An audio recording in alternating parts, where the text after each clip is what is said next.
Assalamu alaikum. Today let's talk about success.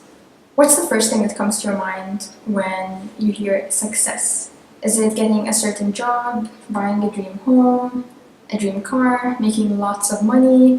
Success has become so intertwined with money and possessions of things. But let's take a look at success from the perspective of Islam. So there are different words in Arabic for success. There's najaha, there's faza, there's aflaha, and so on. We're going to focus on the word aflaha. It means success, but it means a little bit more than that. It's the same word that we use to describe a farmer. We call a farmer fallah. Now what does a farmer do? A farmer plants seeds, maintains the soil, makes sure the soil is getting enough water, not too much, not too little, enough sunlight. And he does that consistently for months and months until he's able to reap harvest, right? So it's success, but not just success, it's success that comes with a lot of consistent effort and work. Now we're going to see this word mentioned throughout the Quran multiple times as a noun, as a verb, and so on. So let's start off with Surah Al-Mu'minun. Now Surah Al-Mu'minun, right off the bat, first ayah uses the word. It says, قَدْ أَفْلَحَ الْمُؤْمِنُونَ.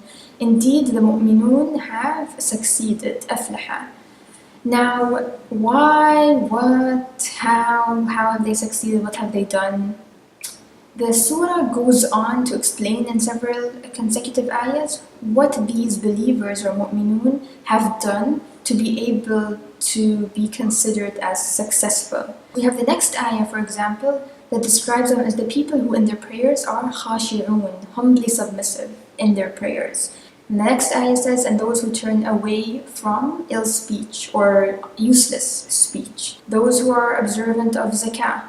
And the surah goes on to describe them further and further as the people who keep their promises, the people who maintain their prayers. Those are the ones who will inherit al-firdaus and live there eternally.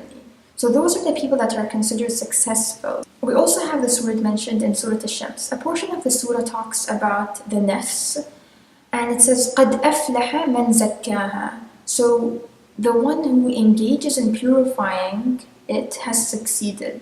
So the person who's consistently trying to maintain cleansing their nafs is successful. So we see that success is not defined by wealth or status or a certain achievement. No, it's basically pretty simple. It's someone who maintains their prayers, is humble in their prayers, engages in helping the needy, is honest, is truthful. It's something that everyone can achieve. So whether someone owns a mansion or is homeless on the street, whether someone is a doctor or has no education degree, everyone is able to attain this type of success. Everybody is able, has the tools and ability to be able to be humble in their prayers, to be able to try to not engage in useless talk, to be honest, to be good, to help each other, and so on. It's something that we can all do. It's not like what we aspire today, for example, if someone wants to be the CEO of a company, there's only one position, right? One person can be, quote, successful. No, in Islam, everybody can be successful. There is limitless job openings for someone to be successful. We can all do it. Our success doesn't take from anyone else's success. We can all be equally successful. It's beautiful, and that's how Islam describes success. And this doesn't mean we shouldn't work towards other things. We shouldn't work towards getting an education or getting a job or promotions or certain things. No.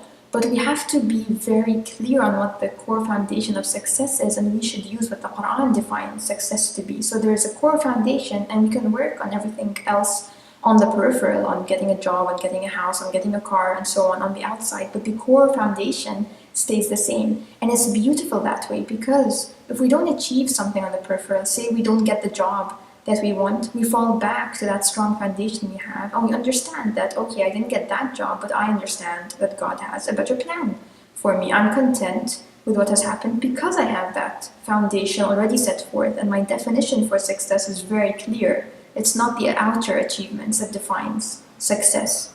So let's try to reorient our definition of success and really use the definition that the Quran has placed forth for us as success, that beautiful foundation that it's already laid out for us very clearly. And there is a deep ayah that we should take a moment to reflect on in Surah Al-Kahf. قل هل ننبئكم بالأخسرين أعمالا الذين ضل سعيهم في الحياة الدنيا وهم يحسبون أنهم يحسنون صنعا. So the biggest losers of their works are considered to be who? The people who are misguided working towards their dunya, thinking that they are doing something good. So we need to really constantly check that the things we are doing are not just for dunya, but we are actually making decisions and putting efforts into things that will also benefit us in the afterlife, inshallah. And we can do that by making sure that we have the correct foundation and definition of success. That doesn't change, that's our core. Assalamu alaikum.